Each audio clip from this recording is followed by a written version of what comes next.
Greetings and welcome to another edition of The Great Goddess.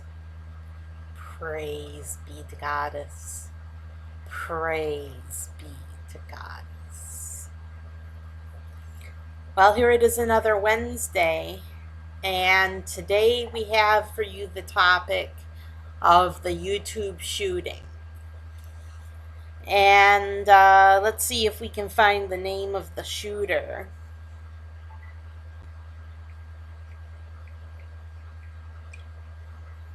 Her name was Nasim Najafi Aghdam. Nasim Najafi Aghdam committed this heinous crime. She walked into YouTube headquarters and shot 3 people before shooting herself. And the world is shocked. It's created reverberations all throughout YouTube. And we're very saddened by the events. And I just want to offer my condolences to the victims and their families of this heinous shooting. That I hope that things get better for you very soon, and that you get better soon. Now, we know that a shooting like this is an inexcusable act. There's no question that it's inexcusable. And we know that a heinous shooting like this, she had her reasons, but they weren't good enough reasons. Whatever her reasons were, they weren't good enough for doing this and for killing herself and for trying to kill other people. It wasn't worth it. Whatever her reason was, it wasn't worth it. I heard that it was because she was not getting enough views on YouTube, and she blamed YouTube for not giving her enough views. Well, I don't get a lot of views on YouTube, and you don't see me butt sore about it. So that's one thing that she said or did that caused her to do this. But it's not a good enough reason. Now that said, how can we judge Nasim when we are not perfect ourselves? We don't know what was going on in this young lady's life. We don't know why she did it. She gave her reason as being that she wasn't getting enough views on YouTube, but maybe well, she said that she wasn't getting enough money, so she did it for money, supposedly. But why would she kill herself over money? It doesn't make any sense. Why would she kill herself over money? It doesn't make sense. Well, she had a cause. Her cause was animal welfare, and she wanted her videos to get out there, and they weren't getting out there, so she blamed YouTube. The fact of the matter is, not a lot of people were searching for her videos.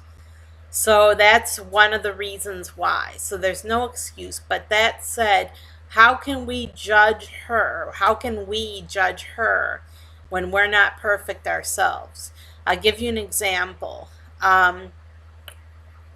Recently, there was a blog post by a certain individual that will remain unnamed. And he said in his blog post that there's us, and there's them. Us and them. And they are sociopaths. A very nice and appropriate label to put on somebody as sociopath because you don't like the way they behaved, or you don't like something about them and you don't like them, so you call them a sociopath. And he said sociopaths are 4% of the population, and that's true.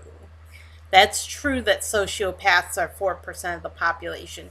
But then he went on to assume that these people that he disliked very much and who did bad things were sociopaths. And that's not necessarily the case at all. He's no psychologist. He can't diagnose them with sociopathy. At any rate, he said there's us and them, and they're the sociopaths, and we're the normal people, and that they are uh, they're bad, but they're the dark side. And he said they even found dark areas in a sociopath's brain that shows that they're the dark side. And he said that obviously, if somebody has dark areas in their brain, that would imply that they weren't responsible for their actions because they couldn't control themselves because they had dark areas in their brain. But he didn't take it that way. He said that because they had dark areas in their brain, they represented the darkness. They represented the darkness. And that there's a dark side and a light side, and we're on the light side, and the sociopaths are on the dark side.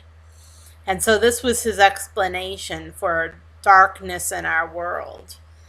And I had to take exception to this because I've had an experience in my life where there's so many people that act inappropriately, and so inappropriately that they cannot all be termed sociopaths, okay? Ordinary, everyday people do these things that sociopaths supposedly do. Ordinary people do them. So does that make everyone a sociopath? No.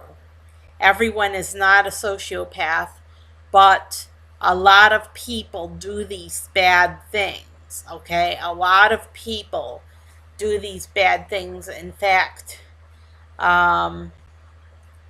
it's I'd say 99% of the population has done bad things.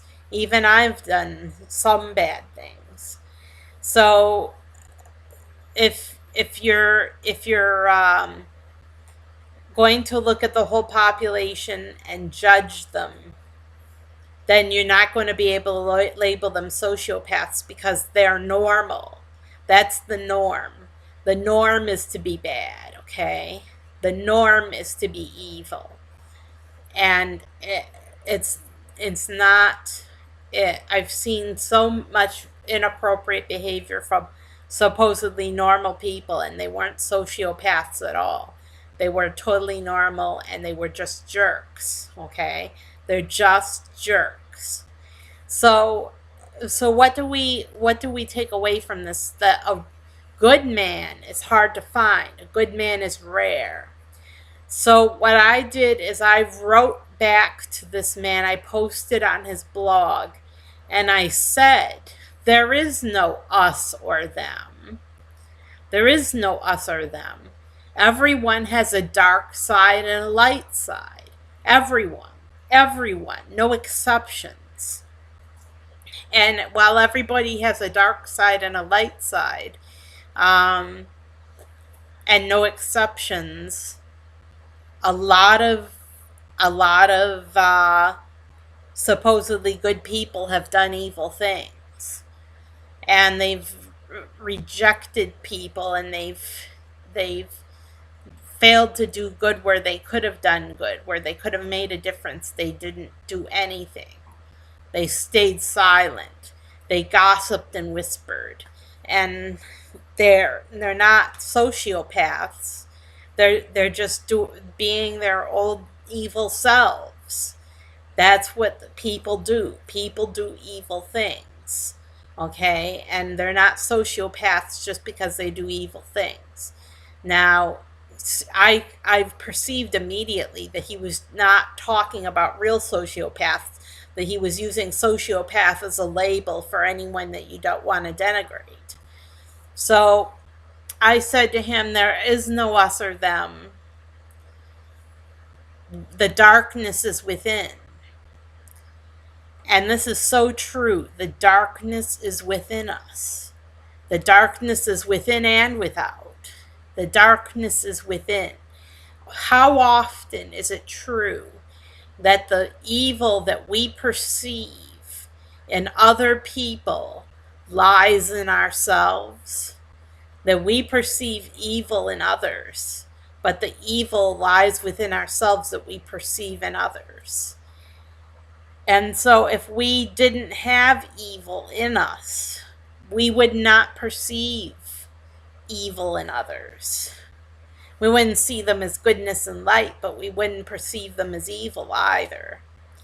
Um, and it reminds me of a story told by a Buddhist monk.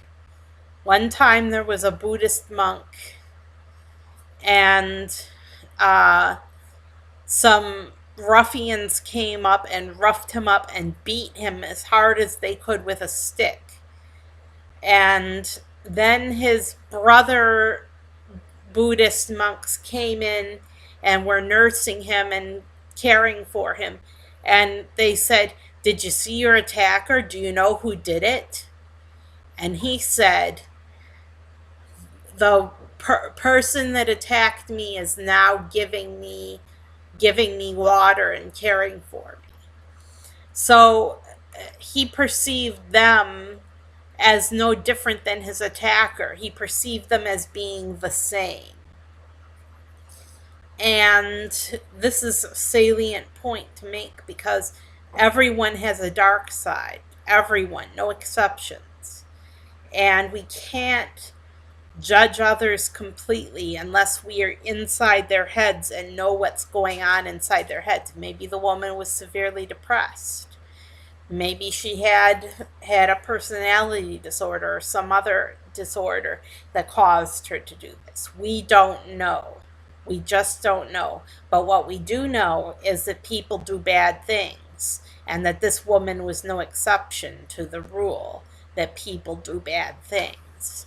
So what the takeaway is from this is, before you judge others, judge yourself. Think about yourself and what you've done in your life, and see if that's any worse than what somebody else has done in their life.